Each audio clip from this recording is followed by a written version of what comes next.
কত দূর করেছিলাম রে বল এবার।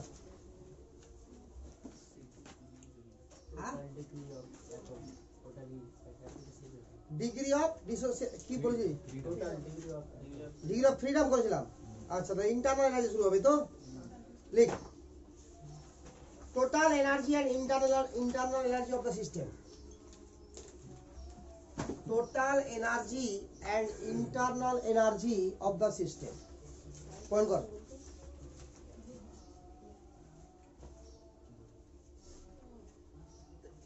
total energy and internal energy of the system.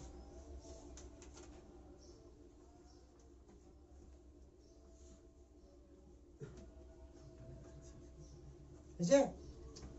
দেখ রে ধরে একটা সিস্টেম আছে, এটা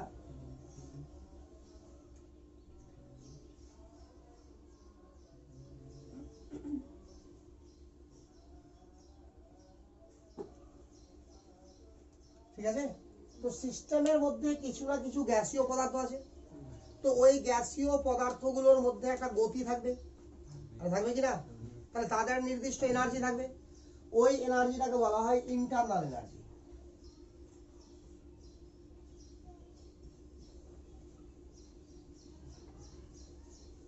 এক কথায় প্রত্যেকটা সিস্টেম কিছু না কিছু জড় পদার্থ দিয়ে তৈরি, আর ওই জড় পদার্থগুলোর মোট যা এনার্জি তাকে বলা হয় কি ইন্টারনাল এনার্জি। এখন যদি সিস্টেমটাকে কোনো এক্সটার্নাল ফিল্ডের মধ্যে রাখা হয়,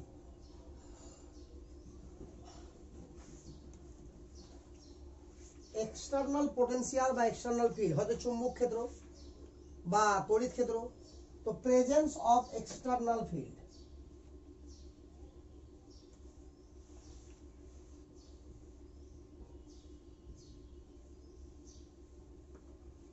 তাহলে এক্সটার্নাল ফিল্ডের উপরে যদি রাখা যায়, তাহলে এই ফিল্ড দ্বারা সিস্টেমের উপরে কি হবে, পোটেনশিয়াল এনার্জি হবে।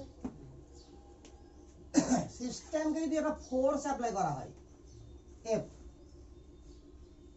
তাহলে কি হবে, সিস্টেম গতিশীল হয়ে যাবে, আরে হবে কিনা, তো তার জন্য একটা কি হবে, কাইনেটিক এনার্জি হবে। এই তিন ধরনের এনার্জিকে একযোগে কি বলা হয়, টোটাল এনার্জি। তাহলে therefore total energy equal to কি দাঁড়ালো তাহলে বল, kinetic energy plus potential energy plus internal energy.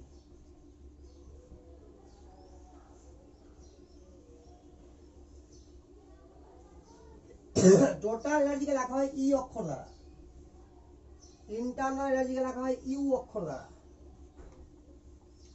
Kinetic energy কে ই দিয়ে লেখা হয়, পোটেনশিয়াল এনার্জিকে পি ডট ই দিয়ে লেখা হয়। এবার বল কাইনেটিক এনার্জিটা কি জন্য বল, সিস্টেমের মোশন হচ্ছে বলে, ঠিক তো, তো মোশন ফর দ্য সিস্টেম এটা কার জন্য বল, মোশন অফ দ্য, রেখে দে, motion of the system. Potential এনার্জিটা কার জন্য পাচ্ছে, due to external field, external field রেখেছি বলে তো ওখানে পোটেনশিয়াল এনার্জি হয়েছে, তো হবে কি, তাহলে পোটেনশিয়াল এনার্জি হচ্ছে ডিউ টু এক্সটার্নাল ফিল্ড, ঠিক আছে। এবার ভাব একটু, ফিজিক্স আর কেমিস্ট্রিতে এখানে একটু ডিফারেন্ট আছে। কেমিস্ট্রির কিভাবে, মানে ফিজিক্স কিভাবে, ফিজিক্স পুরা সিস্টেমের এনার্জিটাকে কাউন্ট করে, ইন্টারনাল এনার্জিটাকে কনস্ট্যান্ট ধরে নেয় ওরা, আর ওদের কাছে চেঞ্জেবল এনার্জি কোনটা, কাইনেটিক এনার্জি আর পোটেনশিয়াল এনার্জি। কারণ এখানে যে বিভব পার্থক্যটা ইউজ করা হবে সেটা ডিফারেন্ট ইউজ করবে, তো ডিফারেন্ট হবে। যে ফোর্সটা ইউজ করা হবে সেটা ডিফারেন্ট দেওয়া হবে, ফলে ডিফারেন্ট মোশন হবে, বুঝা গেল। বাট কেমিস্ট্রি কি বলছে, যেহেতু সিস্টেমের ভিতরের জিনিসটাকে কেমিস্ট্রি পড়বে বলে সিস্টেম যদি দৌড়িয়ে বেড়ায়, তাহলে ওর পিছনে দৌড়ে বেড়াবে নাকি সায়েন্সগুলো, সিস্টেম দৌড়াচ্ছে আর পরীক্ষা করার জন্য সায়েন্টিস্টগুলো দৌড়াচ্ছে, এটা হতে পারে। তাহলে কেমিস্ট্রিতে ফোর্স বা মোশন, ফোর্স অ্যাপ্লাই হবে না, বা মোশন কি হবে, জিরো হবে, কোনো এক্সটার্নাল ফিল্ড দেওয়া হবে না। কেন দেওয়া হবে না, ধর সিস্টেমের ভিতরে যদি আমাকে এক্সপেরিমেন্ট করতে হয়, ধর যে এই ঘরের মিডিলে একটা সিস্টেম রাখা হয়েছে, ওই সিস্টেমটার ভিতরে জিনিসকে পড়বো আমরা, কথা বুঝতে পারলে কিনা? আর গোটা ঘরটাকে ইলেকট্রিক করে দেওয়া হয়েছে, তাহলে কে যাবে সিস্টেমটার কাছে? যাওয়া যাবে? তাহলে এখানে এক্সটার্নাল ফিল্ড যেটা আছে সেটাও অ্যাবসেন্স থাকবে কেমিস্ট্রিতে। তাহলে কেমিস্ট্রিতে অ্যাকচুয়ালি থাকবে কোনটা? Internal energy. ওই জন্য ইন্টারনাল এনার্জিকেই কি বলা হবে? Total energy. ঠিক আছে তো? ওই কারণে কখনো কখনো ইন্টারনাল এনার্জিকে ই দিয়ে লেখা যায়, কখনো কখনো ইন্টারনাল এনার্জিকে ইউ দিয়েও লেখা যায়, কারণ ইন্টারনাল এনার্জি মানেই তো টোটাল এনার্জি। আরে বোঝা গেল না? বাট ফিজিক্সের ক্ষেত্রে ইন্টারনাল এনার্জিকে ইউই লিখতে হবে, ওখানে ই লেখা যাবে না, কথা বুঝতে পারলি তো? তো এখানে কি লেখা যাবে? ইও লেখা যাবে, ইও লেখা যাবে। এতটুকু হয়েছে সবার?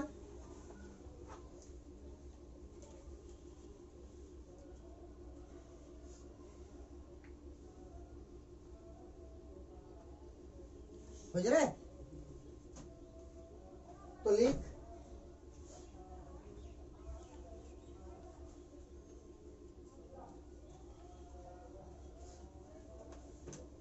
system at rest, system at rest মানে থেমে আছে, and external field absence।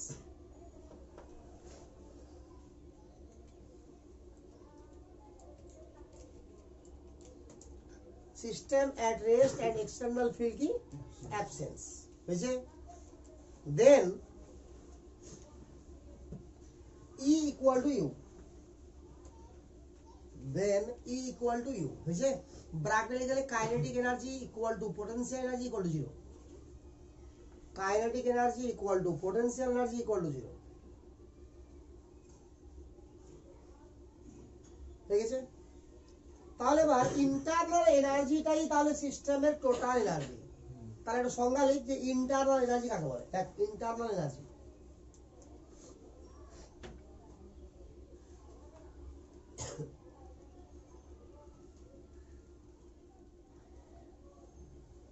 any substance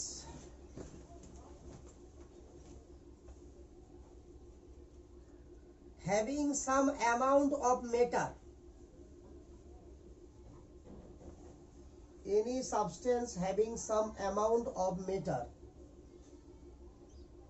is associated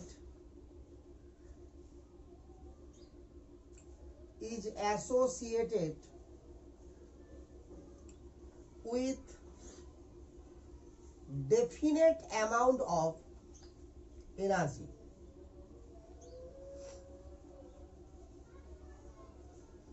definite amount of energy,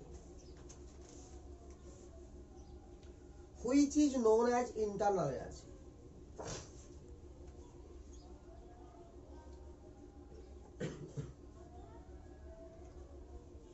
which is known as internal energy হয়েছে লেখা? ব্যাপারটা কি হলো, প্রত্যেকটা জড় পদার্থ মানে প্রত্যেক সিস্টেম বা যে কোনো সিস্টেম বা যে কোনো পদার্থ যার কিছুটা ভর আছে তার মধ্যে কিছু না কিছু এনার্জি থাকতেই হবে। ওই এনার্জিটাকে কি বলা হয়? Internal energy. তাহলে এক কথায় ইন্টারনাল এনার্জিটা অ্যাকচুয়ালি কি? যত রকমের এনার্জি আছে সব ধরনের এনার্জি সমষ্টি। সিস্টেমের যে জড় পদার্থগুলো আছে তাদের মধ্যে তো অনেক রকমের এনার্জি থাকতে পারে, তো যত রকমের এনার্জি থাকবে তাদের সমস্ত এনার্জির সমষ্টিকে কি বলা হবে? Internal energy. ঠিক আছে তো? তো প্যারাসিম্বলিক summation of all possible kind of energy, summation of all possible kind of energy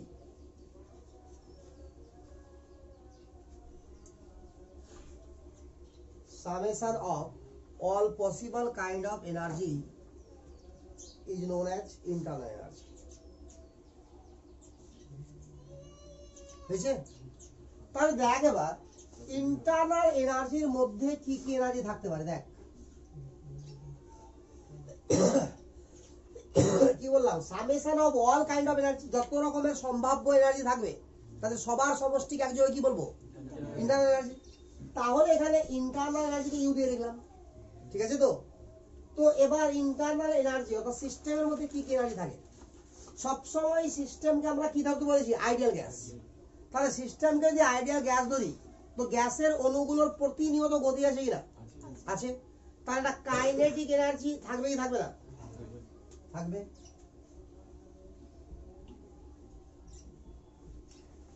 potential energy থাকবে কি থাকবে না, বল কেন থাকবে, পোটেনশিয়াল এনার্জিটা কেন থাকবে, চাপের জন্য না। পোটেনশিয়াল এনার্জিটা সিস্টেমের মধ্যে থাকে কণাগুলোর মধ্যে অ্যাট্রাকশন রিপালশনের জন্য। তো কণাগুলোর মধ্যে তো অ্যাট্রাকশন আর রিপালশন কাজ করবেই না, করবে না। তারপরে আর বাকি সমস্ত এনার্জিকে একযোগে বলবো আদার এনার্জি, ঠিক আছে তো। এবারে কি লিখবো বল,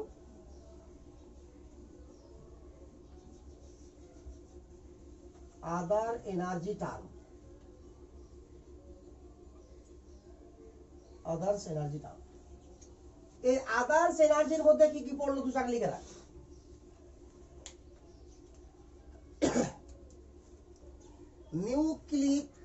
নিউক্লিয়ার লিখে বা নিউক্লিয়নিক, নিউক্লিয়নিক ভালো হবে, নিউক্লিয়নিক, ইলেকট্রোস্ট্যাটিক,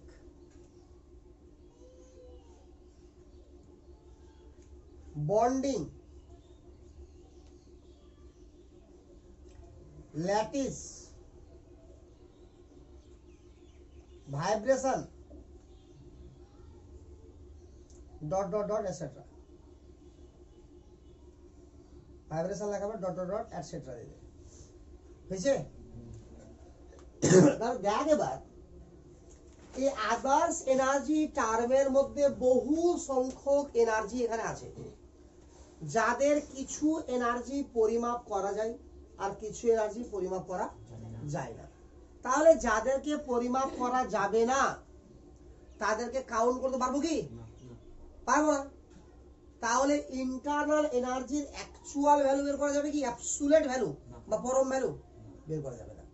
তাহলে ইন্টারনাল এনার্জির পরম মান কেন বের করা হয় না, যায় না বল। ইন্টারনাল এনার্জি হচ্ছে একটা সিস্টেমের সমস্ত ধরনের এনার্জির যোগফল। এবার একটা সিস্টেমের বহু সংখ্যক এনার্জির মধ্যে কিছু কিছু সংখ্যক এনার্জি বা কিছু কিছু টাইপের এনার্জি পরিমাপের যোগ্য হলেও অনেক টাইপের এনার্জি আছে যারা পরিমাপের যোগ্য না। ফলে ইন্টারনাল এনার্জির পরম মান বের করা কথা বোঝা গেল। এবার বল এখানে কাইনেটিক এনার্জিটা কার উপর ডিপেন্ড করবে, সিস্টেমের ভিতরে যেহেতু আছে গ্যাসের গতিগুলো কার উপর ডিপেন্ড করবে, টেম্পারেচারের উপর। Dependent on temperature. Potential energy যখন একে অপরের অ্যাট্রাকশনের উপর ডিপেন্ড করছে, তাহলে পোটেনশিয়াল এনার্জিটা কিসের উপর ডিপেন্ড করবে বল, সেপারেশনের উপর। দূরে দূরে কত দূরে আছে, কত কাছে আছে, কত বেশি আছে, কত কম আছে, কত তো। তাহলে মেন কথা ভলিউমের উপর। তাহলে মেন কথা কার উপর ডিপেন্ড করবে বল, ভলিউমের উপর।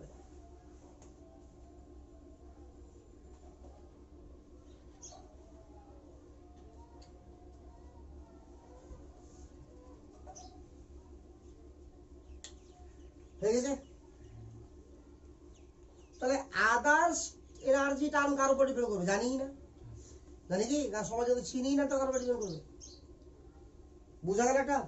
তবে একটা ব্যাপার আছে কি, কোন সিস্টেমের ক্ষেত্রে এই যে ইন্টারনাল এনার্জি যখন বের করছি, তো এখানে যতগুলো এনার্জি আছে, ধর এটাকে কাউন্ট করতে পারলাম, এটাকে কাউন্ট করতে পারলাম, ঠিক আছে তো। এখানে ধরে নেই যে 20 রকমের এনার্জি আছে, ধরে নিলাম এই 20 রকম এনার্জির মধ্যে ধরে নিলাম যে 6 রকমের এনার্জিকে কাউন্ট করতে পারলাম আর 14 রকমের এনার্জিকে কাউন্ট করতে পারলাম না, ঠিক আছে। তো 14 রকম এনার্জির অ্যাবসুলেট ভ্যালু বেরোলো না। তাহলে অ্যাবসুলেট ভ্যালু যদি না বেরোয় তাহলে ইন্টারনাল এনার্জির অ্যাবসুলেট ভ্যালু বেরোলো না। বাট আর একটা জিনিস দেখা যাচ্ছে যে যে সমস্ত এনার্জি পরিমাপের যোগ্য না, তারা সিস্টেম একটা স্টেট থেকে আর একটা স্টেট যদি নিয়ে যায় একটা স্টেট থেকে আরেকটা স্টেট কিভাবে নিয়ে যাওয়া যায়? টেম্পারেচার, ভলিউম আর প্রেসার চেঞ্জ করে, মনে পড়ছে? তো একটা স্টেট থেকে যখন আরেকটা স্টেটে নিয়ে যাব তখন দেখা যাচ্ছে যে তাদের ক্ষেত্রে ভ্যালুর কোনো পরিবর্তন হচ্ছে না, অর্থাৎ যাদেরকে পরিমাপ করা যাচ্ছে না তাদের ভ্যালু কনস্ট্যান্ট। কথা বোঝা গেল কি? যাদেরকে পরিমাপ করা যাচ্ছে না তাদের ভ্যালুটা কি? কনস্ট্যান্ট। তাহলে সেই শর্তে যদি ভাবি যে ইন্টারনাল এনার্জিকে দুটা টার্মে ভাগ করলাম, একটা এক্স একটা ওয়াই। এক্স হচ্ছে এমন টার্মগুলো যাকে আমি পরিমাপ করতে পারবো, ওয়াই হচ্ছে এমন টার্মগুলো যাকে আমরা পরিমাপ করতে পারবো না। কথা বোঝা গেল? তাহলে প্রথম একটা স্টেটে ধরলাম যে ইন্টারনাল এনার্জি U1, আর পরিমাপ করতে পারবো তাদের ভ্যালু হচ্ছে x1, আর পরিমাপ করতে পারবো না ওদের ভ্যালু জানিও না, ওদেরকে ওয়াই ধরে নিয়েছি। ওয়াইটা কি? ধরে নেওয়া জিনিস। ওয়াই এর ভ্যালু জানি না, তবে এটার ভ্যালু জানি, এটার ভ্যালু জানি। অন্য আরেকটা স্টেটে যখন নিয়ে যাওয়া হলো ইন্টারনাল এনার্জিকে, একটা স্টেট থেকে যখন আরেকটা স্টেটে নিয়ে গেলাম তখন ইন্টারনাল এনার্জি হয়ে গেল U2, যেটা পরিমাপ করা যাচ্ছে সেটা হয়ে গেল x2, আর যেটা পরিমাপ করা যাচ্ছে না সেটা তো ওয়াই থাকবে, কারণ তো কনস্ট্যান্ট আছে। তো দেয়ারফর U2 মাইনাস U1 কত? x2 minus x1। তাহলে ডেল্টা ইউ এটাকে বলা হবে চেঞ্জ। ডেল্টা ইউ সমান কত হলো? x2 minus x1। তাহলে x2 কি? পরিমাপযোগ্য। x1 কি? পরিমাপযোগ্য। তাহলে চেঞ্জ ইন ইন্টারনাল এনার্জি কি? পরিমাপযোগ্য। তাহলে ইন্টারনাল এনার্জির ভ্যালু বের করা যায় না, তবে এদের পরিবর্তনকে হিসাব করা যায়। তো কোনো তো আছে না রে? তাই না? কঠিন ব্যাপার। দেখ, তাহলে এটা মনে থাকবে যে ইন্টারনাল এনার্জিকে পরিমাপ করা না গেলেও তার পরিবর্তনকে পরিমাপ করা যায়। তাহলে ইন্টারনাল এনার্জির পরম মান বের করা যায় না, কিন্তু চেঞ্জ ইন ইন্টারনাল এনার্জির পরম মান বের করা যায়। বুঝছে? লিখ ফরওয়ার্ড।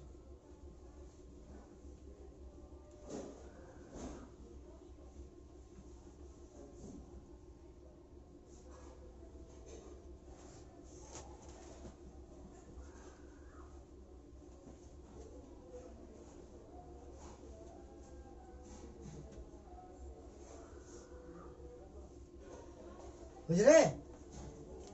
তো এবার দেখ, তাহলে এটা যদি টেম্পারেচারের উপর ডিপেন্ড করে তাহলে টি এর উপর ডিপেন্ড করছে, এটা যদি ভলিউমের উপর ডিপেন্ড করে তো ভি এর উপর ডিপেন্ড করছে।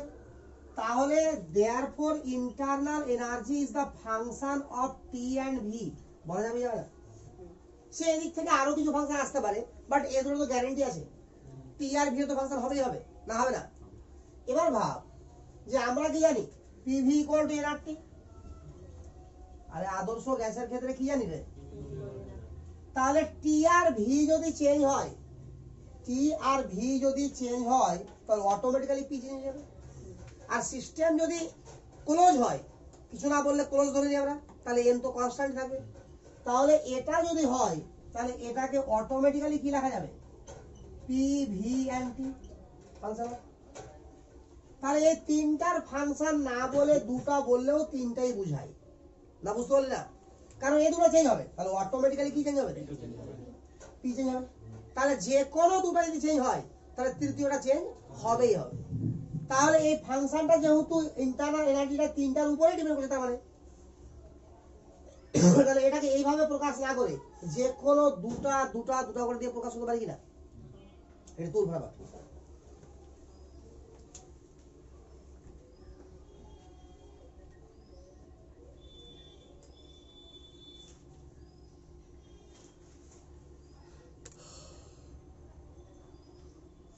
ফাটাফাট তুল।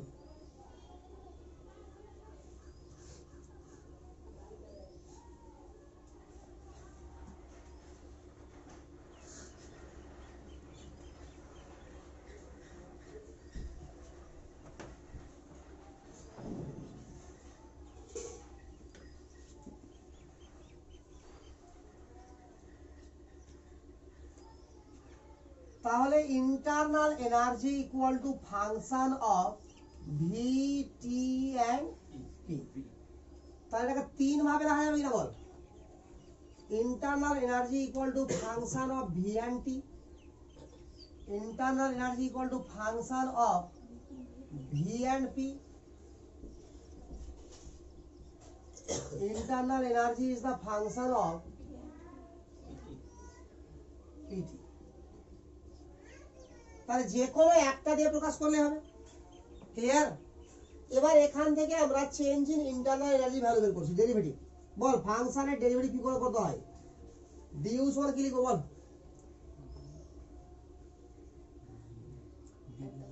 এখানে কি কি আছে বল? ভি আর টি। তো একবার টি এর সাপেক্ষে করব তো ভি কে কনস্ট্যান্ট রাখবো, আর একবার ভি এর সাপেক্ষে করব তো টি কে কনস্ট্যান্ট রাখবো। ঠিক আছে? তো দেখ এটাকে লিখতে হয় ডিউ বাই ডিটি। যখন ডিউ বাই ডিটি করলাম তো ভি কনস্ট্যান্ট, আর এখানে ডিটি কে গুণ করে দিলাম, প্লাস একবার ডিউ বাই ডিভি তখন কনস্ট্যান্ট টি ইনটু ডি। বুঝা গেল? এরকম করে প্রত্যেকটা ডেরিভেটিভ করা যাবে। তো যে কোনো একটা করলেই হবে। এটা বললাম। তো this is the general formula for calculation D U, change in internal energy. যদিও আমরা এই ফর্মুলা ইউজ করি না, বাট এটাই হচ্ছে জেনারেল ফর্মুলা। ঠিক আছে? এই ফর্মুলা যদি ইউজ করি আমরা সমস্ত কিছু হয়ে যাবে। তো লিখ আগে।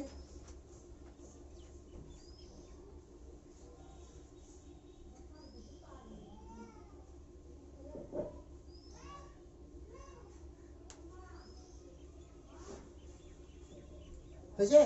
এবার মনে কর এর আগের দিন করেছিলাম ডিউ বাই ডিটি আর কনস্ট্যান্ট ভি মানে কি?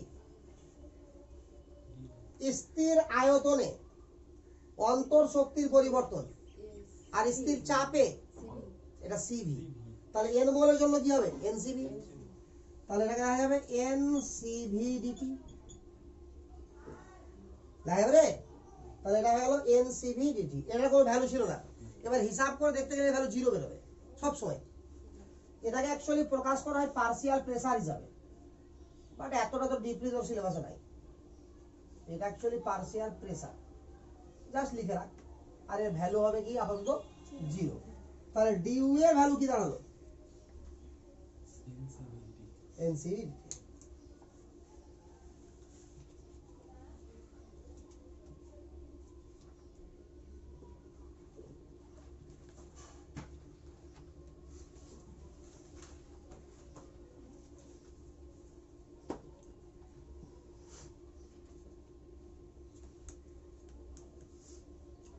বিভিন্ন সিস্টেমকে নিয়ে আলাদা করে আলোচনা করতে হয়।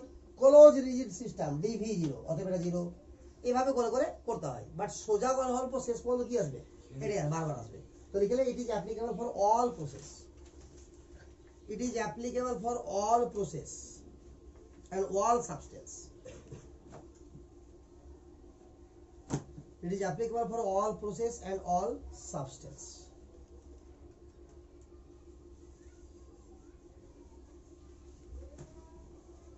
বুঝছে না?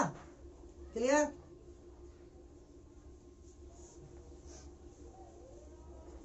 তাহলে ডিউ সমান কি দাঁড়ালো? N C V D T. এটা খুব ইম্পর্টেন্ট ফর্মুলা একটা। মিটা করে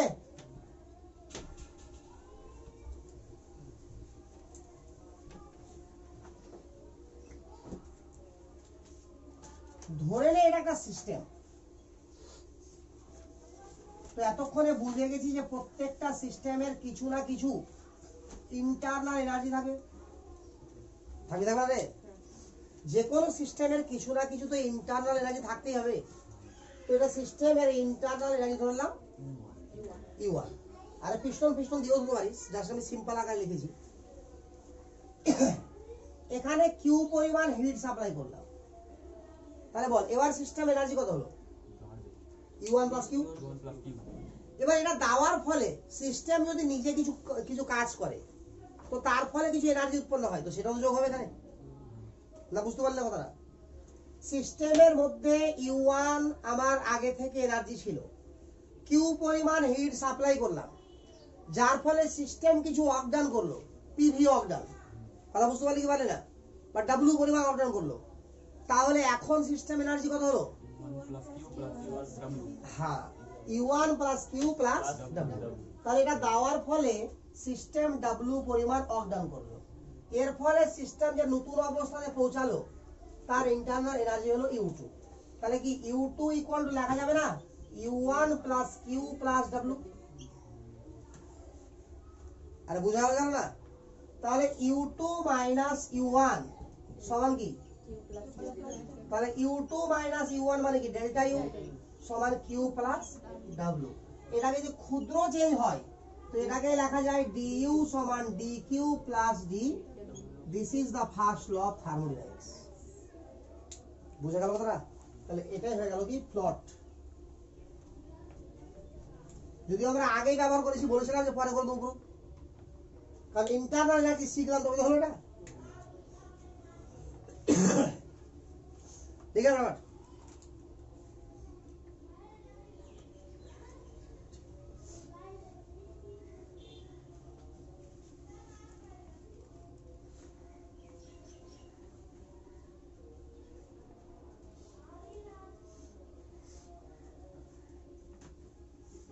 তাহলে স্থির আয়তনে বিক্রিয়ার তাপ মানে সিভি ইকুয়াল টু অন্তঃশক্তির পরিবর্তন বলতে বসালাম ওটা। আর একটা বসালাম না, কি বসালাম? এনসিভিডিটি। তাহলে স্থির চাপে বিক্রিয়া তাপ কি ছিল? এনথালপি। মনে পড়ছে? ডেল্টা এইচ লিখে যাবেন ওখানে, আর বলে যাবেন পরে পড়াবে না। তো ওটাই হচ্ছে এনথালপি। তার point for enthalpy. Enthalpy ENTHALPY enthalpy.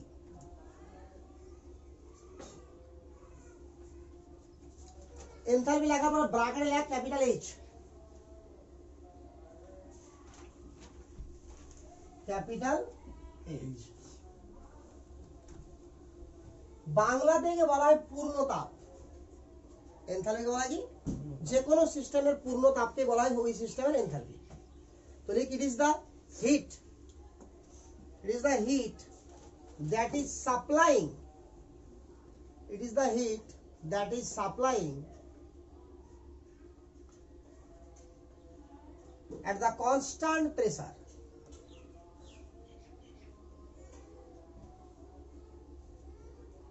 it is the heat that is supplying at constant pressure। মনে পড়ছে?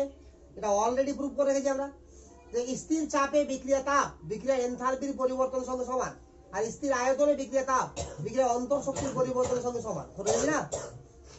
তাহলে ডেল্টা এইচ আমরা বের করব, ঠিক তো? তাহলে বল এবার du equal to dq plus dw। এটা আপাতত শিখলাম, আরে শিখলাম কি না? First law of thermodynamics. বহু যুগ আগে শিখেছি আমরা p delta v, dw equal to minus pdv। মনে কর, আরে শিখেছি না শিখিনি? শিখেছি তো? তাহলে du এর জায়গাতে dw জায়গাতে বসাই না, তাহলে কি হবে বল? du সমান dq মাইনাস pdv। তাহলে vdp যোগ কর দু সাইডে। আচ্ছা দাঁড়া, du প্লাস dq pdv। আচ্ছা xy এর ডেরিভেটিভ লাগতো বলো না তোরা? এভাবে লাগতো xy এর derivative d of d dx of xy। পারবি লিখতে? আগে লিখ তাহলে বলছি আমি।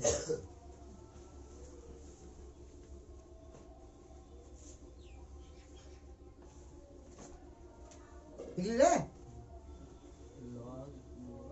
লগ uv এর ডেরিভেটিভ রে।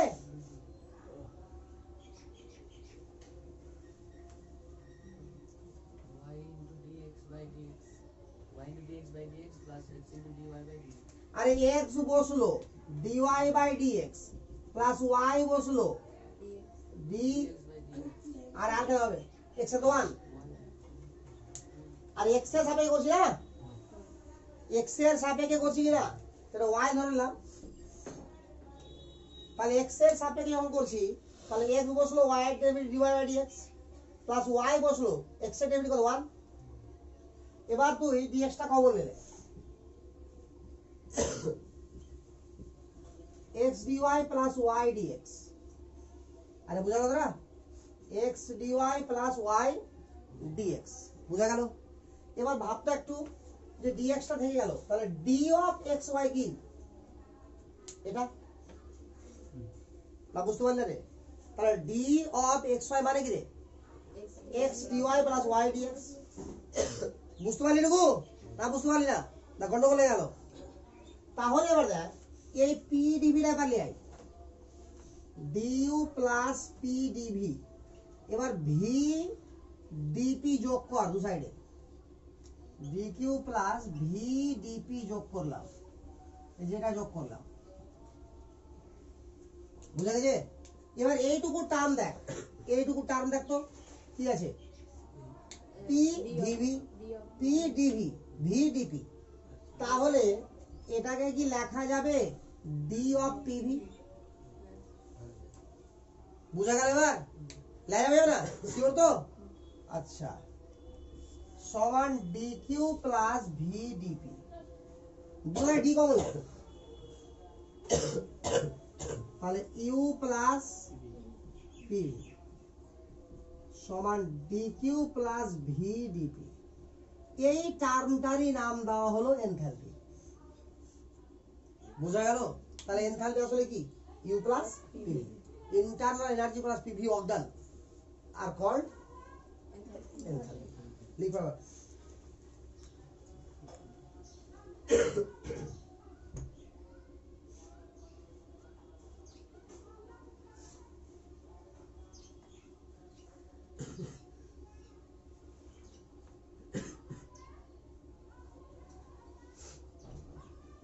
এখানে লিখে লেখা ওয়ার্ড যে dh equal to dq plus v dp, আর ব্র্যাকেট লিখলে h ইকুয়াল টু কত? u plus pv।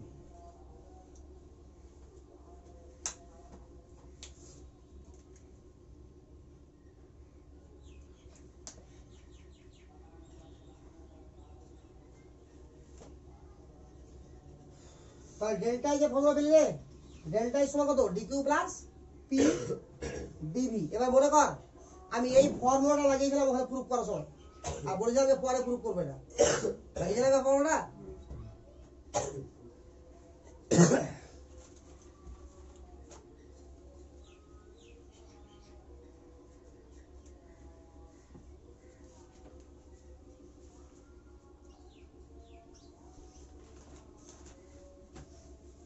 হয়েছে কি? ক্লিয়ার এতটুকু না ক্লিয়ার না? এতটুকু হয়েছে না?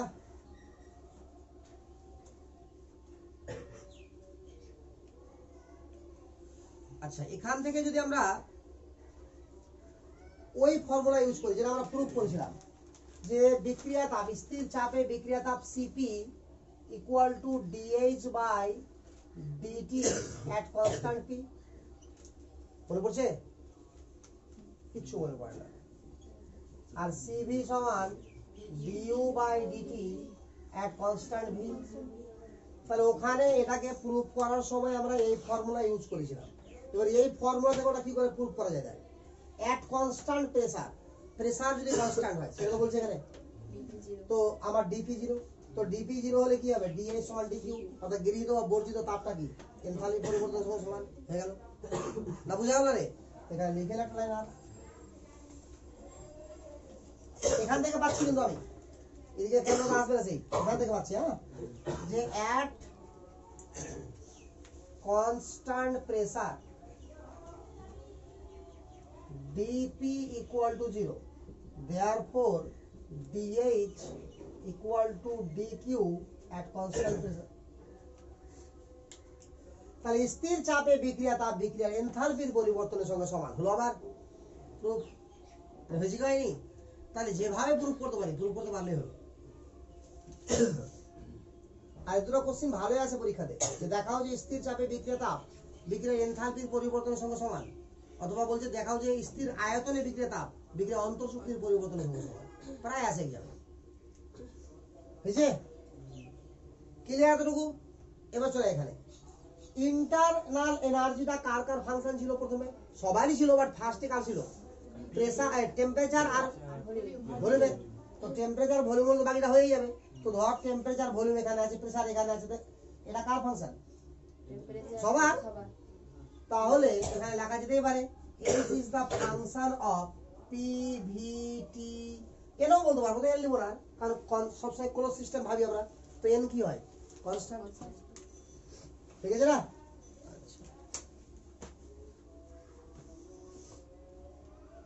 মিটাবো পুরোপুরিটা, আরে মিটাবো।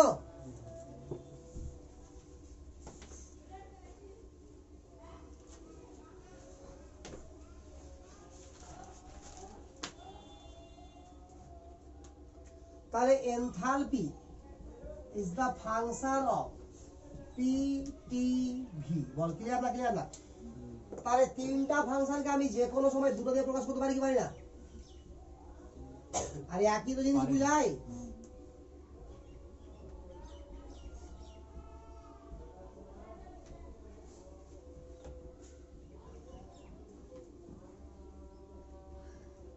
হয়ে গেল, চল আবার ডেরিভেটিভ কর।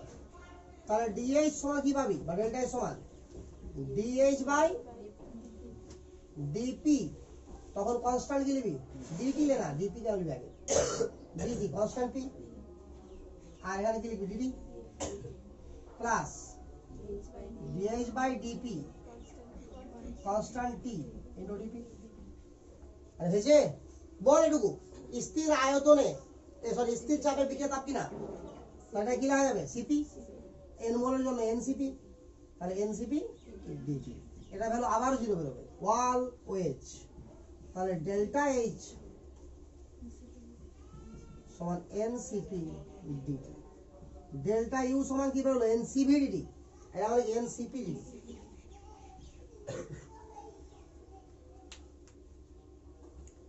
এটাও অ্যাপ্লিকেবল সমস্ত প্রসেসে।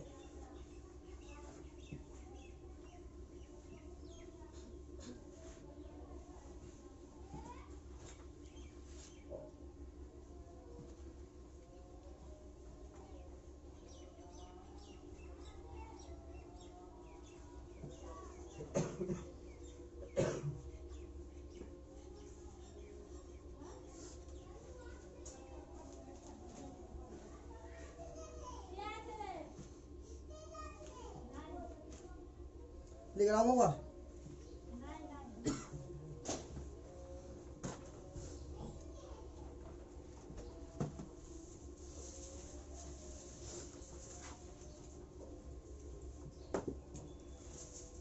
like 1 mole of real gas undergoes 1 mole of real gas undergoes change of state, 1 mole of real gas Real gas বলে ঝামেলা বাড়ে, বাট এখানে বাড়বে না, ওরকম করে অঙ্ক দিব, আর তোর সিলেবাস শুধু আইডিয়াল গ্যাসের। তাহলে 1 মোল অফ রিয়াল গ্যাস, এই যে বাদ দিছি না, এটা রিয়াল গ্যাস, এটা বাদ দেওয়া যায় না সবসময়, বাট আইডিয়াল গ্যাস সবসময় বাদ দেওয়া যায়, 0 হয়ে যাবে, ঠিক আছে? তো যাই হোক, রিয়াল গ্যাসও বাদ দিবে এবার এখনকার জন্য, ওরা বুঝে যাবে কি করে বাদ দিচ্ছি। তো লিখ 1 mole of Real gas আন্ডারগোজ change of state, change of state from দিলে 2 বার 2 বার কমা 30 লিটার কমা 2 বারের পরে কমা দিয়ে 30 লিটার নিলি কমা 300 কেলভিন, সবটাকে ব্র্যাকেটে ঢোকা, 2 বার থেকে 300 কেলভিন পর্যন্ত লিখলি 2, এবার টিও2 দে 2, এবার লেখ 2 বার, আবার লেখ 2 বার কমা 50 লিটার, 50 লিটার কমা 400 কেলভিন, এটাকে আবার ব্র্যাকেট লেখ, 2 বার থেকে শুরু করে 400 কেলভিন পর্যন্ত। বুঝতে পারলি? তাহলে এটা গোটা স্টেট থেকে এটা গোটা স্টেট গেল, বুঝা গেল তো চেঞ্জটা? এবার লিখ if C P and C V of the gas are 40 and 50 and 40, কি হলো লিখ কলম ভাই তোর শেষ হয়ে কলম, কলম নিলে কলম চা লিয়ে রাখা যায় রে। if CP and CV লাগাইছে for the gas 50 and 40 joule पर मोल पर केल्विन, जूल पर मोल पर kelvin respectively. CP and CV what you sir? If Cp and Cv of a gas are 50 and 40 joule per mole per Kelvin, বুঝছে, respectively, then calculate delta U. delta U के calculation कर, then calculate delta U.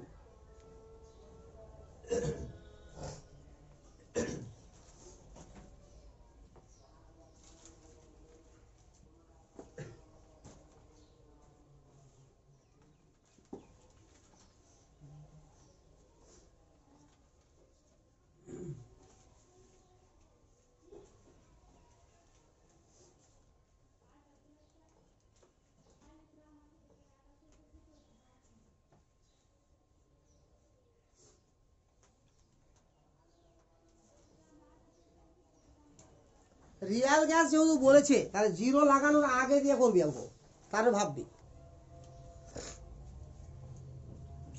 কেউ পারি লাগে রে,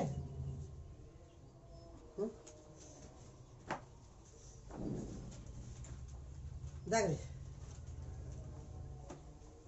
delta H সমান কি জানি বল এটা। আচ্ছা এটাকে এভাবে লেখা যাবে কি, আচ্ছা আমি দুটাকে লিখছি আগে, দেখ একটু আগে কি লিখলি, এই যে এখান থেকে আগে লিখলে ডেল্টা এইচ কে আপাতত রিয়াল গ্যাস, এটা তো আইডিয়াল গ্যাসের হচ্ছে জিরো, আইডিয়াল গ্যাসে জিরো হয়ে গেল সব, বাট রিয়াল গ্যাস জিরো হয় না, কিন্তু সিলেবাসে আইডিয়াল আছে বলে আমি সবসময় কি লিখে দিলাম, জিরো লিখে দিলাম। বাট কোশ্চিন তো বলেনি এরকম কিছু।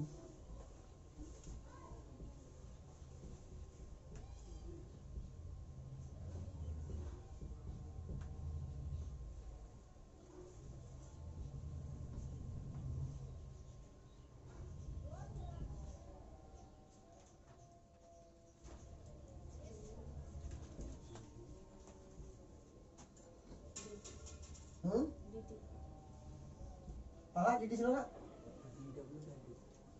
ডিভি ছিল,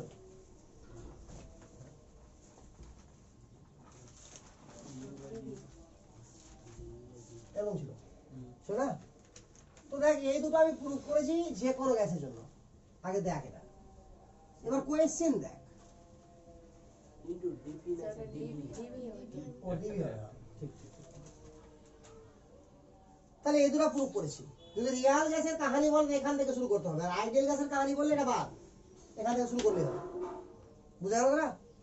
এবার এক মোল বলেছে তাহলে এর মানে এক, কাহিনী শেষ ওটা। সিপি সিপির ভ্যালু দেওয়া আছে, ডেল্টা টি মানে চেঞ্জ ইন টেম্পারেচার দেওয়া আছে, দেখ আর দেখ রে 400 হয়ে যাচ্ছে, তাহলে 100 না চেঞ্জ ইন টেম্পারেচার, ক্লিয়ার না ক্লিয়ার না? আচ্ছা এবার কি দেওয়া আছে দেখ, এখানে দুইবার কনস্ট্যান্ট প্রেসার আছে, দেখ দুইবার থেকে দুইবার আসছে না রে, তাহলে প্রেসার যদি কনস্ট্যান্ট হয় তো ডিপি কত হবে, জিরো। তাহলে এখান থেকে শুরু করব, তাহলে এই ফর্মুলা দিয়ে শুরু করব, সুবিধা হবে করতে। আর দেখো তাহলে given pressure equal to 2 bar equal to constant, therefore dp equal to 0. অতএব ডেল্টা এইচ সমান ncp dt। l মানে 1, cp মানে কত রে, cl 50 না, আচ্ছা cp মানে 50 আর dt মানে 100, কিসে বেরোবে, জুলে, সমান 5000 জুল, ডেল্টা এইচ বেরোলো। এবার বল ডেল্টা এইচ সমান একটু আগে কি শিখলি বল, ডেল্টা ইউ দিয়ে দিলে শিখলি, ডেল্টা এইচ কত, ডেল্টা ইউ প্লাস, আরে এটা শিখলি কি না রে, Delta U plus PV.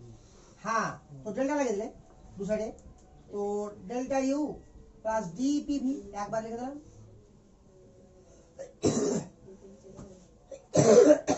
এটা কত, 5000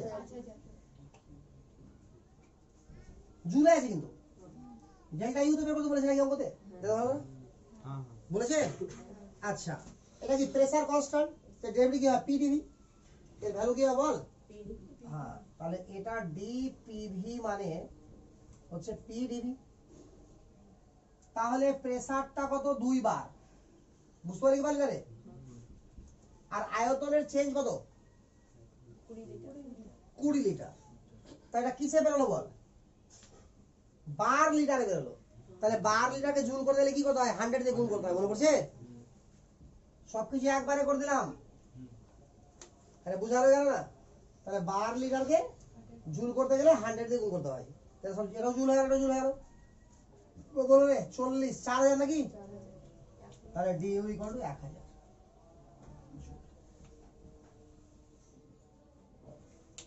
তুলে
হয়েছে?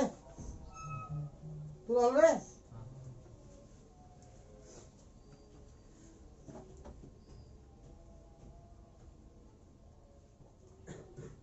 তাহলে delta H R delta U রিলেশনটা বুঝতে পারলি কি পারলি না? খালি করে আচ্ছা,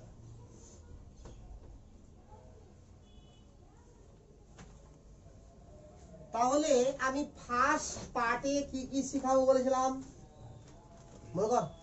থার্মোডাইনামিক্সের 3টা পার্টে ভাগ করেছিলাম আর বলেছিলাম যে প্রথম পার্টই আমার কাছে বড় পার্ট। আর প্রথম পার্টে কি কি জিনিস ক্যালকুলেশন করতে শিখাবো বলেছিলাম বল? W, Q, delta H, delta U. দেখ 4টা হয়ে গেছে। আরে হলো W, Q, delta H, delta U, ঠিক আছে? তো তবুও শর্টকাট লিখ, calculation of delta H comma delta U comma Q comma W.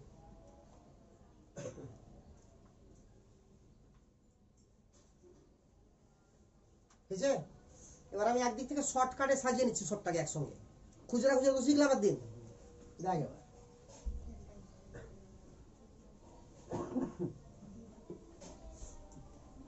এক নম্বরে পয়েন্ট কর, for liquid and solid. For liquid and solid লিখেছিস? এক নম্বরে for liquid and solid, liquid and solid. তো দেখ আমি প্রথমেই বলছি ডাব্লিউ ইকুয়াল টু ফার্স্ট আমি শিখেছিলাম মাইনাস পি ডিভি, ভি1 থেকে ভি2 মনে পড়ছে? বলেছিলাম this is the applicable for all. But এখানে কি হয়েছে, আমার সলিড আর লিকুইড আছে, তাহলে সলিড আর লিকুইডের আয়তনের চেঞ্জ হবে কি তাপমাত্রার চেঞ্জ সঙ্গে? হবে না, নেগলে যাবার ওর আয়তন চেঞ্জ ধরা হয় নাকি? তাহলে এখানে ডিভি যদি 0 হয় তাহলে ওভারঅল ওয়ার্ক ডান কি হবে? ওভারঅল ওয়ার্ক ডান হয়ে গেল 0।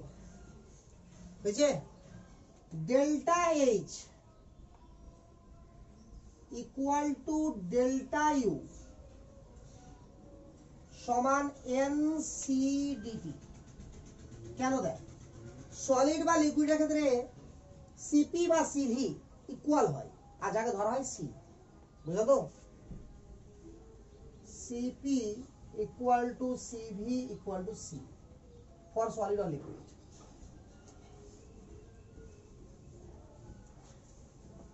যে কোনো নির্দিষ্ট সলিডের ক্ষেত্রে বা লিকুইডের ক্ষেত্রে সিপি আর সিভি কি হবে? ইকুয়াল হবে।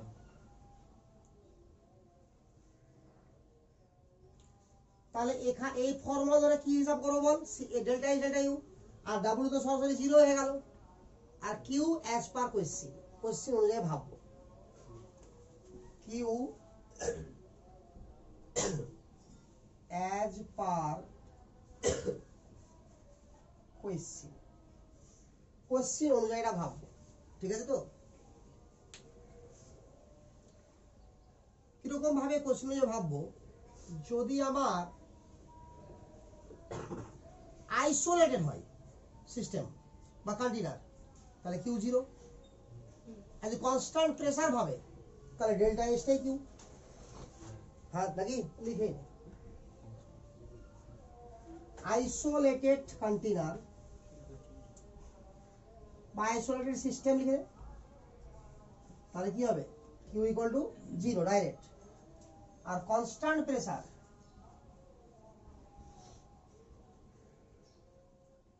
Q equal to delta H.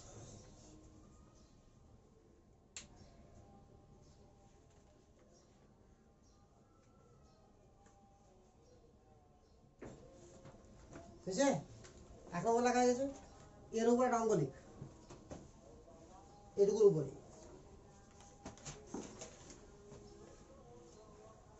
1 mole of a liquid, 1 mole of a liquid, 1 bar, comma 100 ml, গোটা ব্র্যাকেটে 1 bar থেকে 100 ml ব্র্যাকেটে, is taken in a adiabatic container, is taken in a adiabatic container, is taken in a adiabatic container, and pressure increases,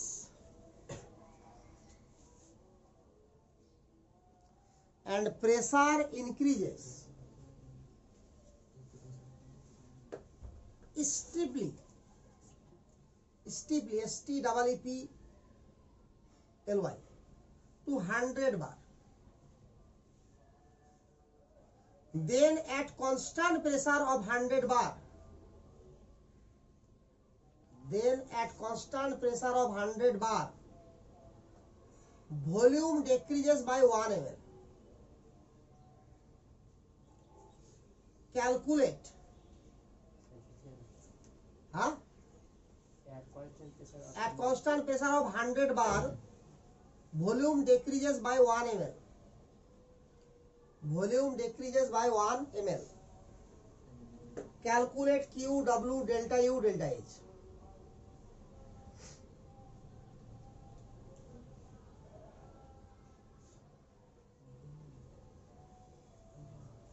হয়েছে? শুরু আগে ভালো করে, যখন সিস্টেম অ্যাডিয়াবেটিক, কোশ্চেনটা বুঝলে লেখা আছে সবার? তো দেখ, সিস্টেম যেহেতু অ্যাডিয়াবেটিক বলে কিউ চোখ বন্ধ করেছিল নাকি রে? অ্যাডিয়াবেটিক মানে কি, তাপের গ্রহণ হবে না, বর্জন হবে না, একেবারে ক্লিয়ার। ডাব্লু সমান সবসময় এটাই বসবে। এক্সটার্নাল প্রেসারের ভ্যালু বলেছে 100 বার, বুঝছে? প্রাথমিক আয়তন 100 ml, অন্তিম আয়তন 99 ml। দেখ অনেক কষ্ট করে 200 বার প্রেসার বাড়িয়ে দিয়েছি, 100 বার, একবার থেকে না, হ্যাঁ একবার থেকে হঠাৎ করে 100 বার করতেছি স্টিপলি, তাহলে আমার আয়তন কিছুটা চেঞ্জ হয়েছে। কত চেঞ্জ হয়েছে? 1 ml। তাহলে আগে ছিল 100 ml V1, V2 কত হয়ে গেছে? 99 ml। আর 1 ml চেঞ্জ হয়েছে তো 99 ml না, তাহলে DV এর ইন্ডিকেশন কি? V। আর বাড়িটা করতে, আরে পারবি কি বাড়িটা করতে? আরে 100 তো বেড়ে চলে আসলো পিটা, তো DV এর ইন্ডিকেশন V, তাহলে V সমান কি? 99 মাইনাস 100, তাহলে -1, তো -1 is +1, +1 into 100, তাহলে आंसर কি? 100 বার, বার ml, বার ml। তাহলে বার ml কে বার লিটার করতে হলে কি করতে হবে? 100 দিয়ে 1000 দিয়ে ভাগ, বার ml কে বার লিটার করব, আর ml কে লিটার করবি না, তো 1000 দিয়ে ভাগ, বুঝা গেল? আর ওটাকে আবার আমি জুল করব, তো আবার 100 দিয়ে গুণ, তো এরকম আমি করবি। তাহলে মোটের উপর কি 10 দিয়ে ভাগ, মোটের উপরে 10 দিয়ে ভাগ হয়ে গেল। এবার বল ডেল্টা ইউ সমান কিউ প্লাস ডাব্লিউ কিনা? তো কিউ জিরো, ডাব্লিউ বেড়ে গেছিস, তো ডেল্টা ইউ হয়ে গেল। আর হয়েছে? আবার ডেল্টা এইচ সমান কি হবে বল? ডেল্টা এইচ সমান কি হবে বল?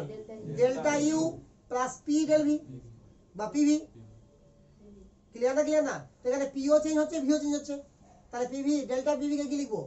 P2 P1 P2 V2 minus PV, তাহলে P2 V2 minus P1 V1 সবই জানা আছে। হবে অঙ্কটা না হবে না? গুলিয়ে গেলি রে।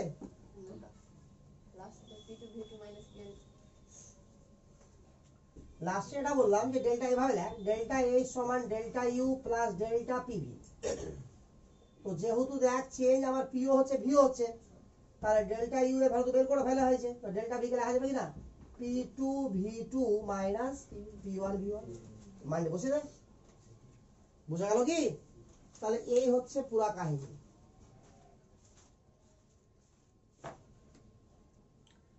এই করে করে প্রত্যেকটার আমাকে একটা একটা করে আবার ক্যালকুলেশন করতে হবে। কেমিক্যাল রিঅ্যাকশন এসে আবার প্রুফ করতে হবে, যে তোর বইয়ে প্রুফ আছে। মনে পড়ছে তোর বই দেখে স্কুলে কি W equal to minus 2.303 nRT log of V2 by V1 অথবা log of P1 by P2। এটি সব কিসে বেশ কি? এবার এগুলো প্রুফ হবে, সব এগুলো প্রুফ হবে, আর একটা একটা ধরে অঙ্ক হবে। তো যতগুলো বইয়ে অঙ্ক আছে এটা ধরে সবটা করে নিতে আগে। ধরলে তুই ফর্মুলা জানিস, কারণ অঙ্ক প্রচুর করাবো এখানে। তো আগে তুই বইয়ে অঙ্ক না করতে পারবি না। এই যে দেখতে পাচ্ছিস অঙ্কগুলো কিরকম লাগে তোকে, কঠিন কঠিন লাগছে না অঙ্কগুলো দেখতে? কারণ একবার না করা আছে বলে কঠিন লাগছে। কারণ আমি যেটা দিব সেটা তোর সব থেকে টাফ মোস্ট অঙ্ক দিব, সব ফর্মুলা লাগবে একসঙ্গে। তো তুই যদি সিম্পলটাই না জানিস তাহলে কঠিনটা কি করে করবি? তাহলে দুটা ফর্মুলা ধরে বইয়ে দেখবি 15-20টা অঙ্ক করে দেওয়া আছে। হ্যাঁ, এটা যে রিভার্সিবল প্রসেসে, আর ইরিভার্সিবল প্রসেসে আমি বলেছিলাম কি বল? হ্যাঁ, ওটাও বলেছিলাম W সমান P external V2 minus V1। এটা আরেকবার প্রুফ করবো, এটা সবটি প্রুফ করবো, ঠিক আছে? তো আর ভি যদি দেওয়া না থাকে তো PV ইকুয়াল টু কি? PV equal to nRT। ওখান থেকে ভি এর মান বের করে এখানে বসিয়ে দে, তাহলে যা চেঞ্জ হবে সেটা বসাবি। চল আগে প্রুফই করি, ছাড়। 8টা আছে, এক জায়গা থেকে হয়ে গেল। চল চল চল এটি প্রুফ করেই দিই, দেখ লিখ, তারপর বাকি রাশি শিখাচ্ছি। W ইকুয়াল টু কি বল? মাইনাস V1 থেকে V2 P এক্সটার্নাল ডিভি হয়েছে তো? তাহলে P এর ইন্টিগ্রেশন V এর সাপেক্ষে সম্ভব না যদি P আমার কনস্ট্যান্ট না থাকে। কথা বুঝতে পারলি কিনা? কনস্ট্যান্ট থাকলে বেরিয়ে গেল। তো আমরা কি জানি? গ্যাসিয়াস সিস্টেমের ক্ষেত্রে PV ইকুয়াল টু nRT। তাহলে P ইকুয়াল টু কত হয় বল? nRT by V। তাহলে nRT বাই V দিবি। বল n তো কনস্ট্যান্ট, ক্লোজ সিস্টেম আছে বলে, আর কনস্ট্যান্ট T সাপ্লাই থাকবে, সমস্ত প্রক্রিয়া থাকবে বলা, কারণ প্রক্রিয়া চলাকালীন তাপমাত্রা চেঞ্জ হবে না। তাহলে nRT সবটা কি কনস্ট্যান্ট কিনা বল? nRT constant. এবার ইন্টিগ্রেশন কি হবে? ln V। আরে 1 বাই V এর ln V না, তাহলে কি হলো? V2 by V1। তো ln টা এক ধরনের লগ, তো log V2 minus log V1 মানে কি? log V by V2 by V1। তাহলে কি হলো বল? Minus nRT ln V2 by V1। এই ln কে যদি আমরা মানে লগ করতে যাই তো 2.303 দিয়ে গুণ করতে হয়, তো minus 2.303 nRT log V2 by V1। এবার চলাই P1 V1 equal to P2 V2 বল, জানিস না? তাহলে V2 by V1 P1 by V2, তাহলে এখান থেকে লিখতে পারি আমরা minus 2.303 nRT log by P1 by P2। তাহলে যখন W ইকুয়াল টু এটা লাগানোর ইচ্ছা করবে এটা লাগাবো, যখন W ইকুয়াল টু এটা লাগানোর ইচ্ছা করবে এটা লাগাবো। তারপর তুল, এটা গেল রিভার্সিবল প্রসেসে। এটা কোন প্রসেস বল? রিভার্সিবল। এবার ইররিভার্সিবল চলাই। ইররিভার্সিবলে কি হবে বল? সবসময় কি হবে? ইররিভার্সিবল প্রসেসে প্রসার এক মনে কর ওই যে সিস্টেম পড়েছিলাম না, তো রিভার্সিবলে কি প্রেসার বারবার চেঞ্জ হচ্ছিল, বাট ইররিভার্সিবলে প্রেসার কি ছিল? কনস্ট্যান্ট ছিল। তাহলে W equal to minus P external, ওটা এক্সটার্নালটাই তো কষ্ট ছিল, আর এটা কি হবে রে ডিবি, তো ডিবি মানে কি রে V2 মাইনাস V1, তাহলে এই ফর্মুলার অঙ্ক হয়ে যাবে। অথবা W equal to minus P external মানে সবসময় ফাইনাল, এটা মাথায় রাখবি, এটা মাথায় রাখবি সবসময় যে পি এক্সটার্নাল অলওয়েজ হচ্ছে P2 বা পি ফাইনাল, এটা অলওয়েজ। এবার দেখ W সমান মাইনাস পি এক্সটার্নাল, দেখ তো PV ইকুয়াল টু nRT জানে, তাহলে V ইকুয়াল টু কত, তাহলে nRT বাই P2 লেখা যাবে মাইনাস nRT বাই P1 লেখা যাবে, যাবে লেখা রে। তাহলে এখান থেকে nRT কমন, আর এটা এটা মানে তো P2, এটা মানে P2 কি না, তাহলে P2 দিয়ে গুণ কর, এটা nRT কমন লে আগে, 1 হয়ে গেল মাইনাস P2 বাই P1, তাহলে ইররিভার্সিবল প্রসেসে কখনো এটা লাগাতে হতে পারে আর কখনো এটা লাগাতে হতে পারে, আর রিভার্সিবল প্রসেসে কখনো এটা লাগাতে হতে পারে কখনো এটা, বোঝা গেল। তো এই চারটা ফর্মুলা ধরে বইয়ে অনেকগুলো অঙ্ক আছে, প্রত্যেকটা অঙ্ককে আগে করে আয়, তাহলে বাকি অঙ্ক আমি করাবো, বোঝা গেল তারা পুরো হলো ফর্মুলাটি, কি খুব কঠিন কাজ কি, তুল ফটাফট তুলে গেছে, সেম দেওয়া আছে ছেড়ে দে, তবে কপি ক্লিয়ার থাকা উচিত, খাতার সময় ক্লিয়ার থাকা উচিত, যে খাতার বাইরে খাতা বই মিক্সচার করে না পড়তে হয়, খাতা পড়লে মানে কি আর বই পড়তেই হবে না, এরকমই থাকা উচিত বই। হ্যাঁ সব জায়গাতে ফিজিক্যাল অর্গানিক ইনঅর্গানিক সব সব চ্যাপ্টারে খাতাটা এমন ভাবে ক্লিয়ার করে তৈরি করতে হয় তো খাতা পড়ার পরে আর বই না পড়তে হয়, বইয়ে শুধু মানে সলভ করবি কোশ্চেন আনসার, বই পড় না, বই তো অবশ্যই পড়া উচিত, ভালো শিখতে গেলে বই পড়তেই হবে,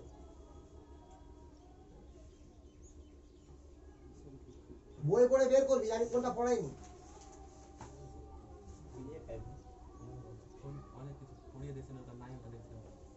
তো এরকমও তো হতে পারে অনেক কিছু আছে আমি পড়াইনি,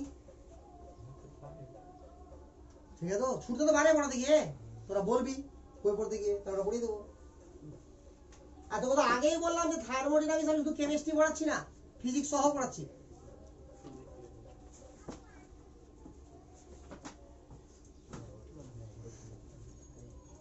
তোর বইয়ে তো 2-3 বার আছে তোর রিভার্সিবল আর ইরিভার্সিবল, বুঝছো না, তাহলে এটি করাই বাড়ি থেকে।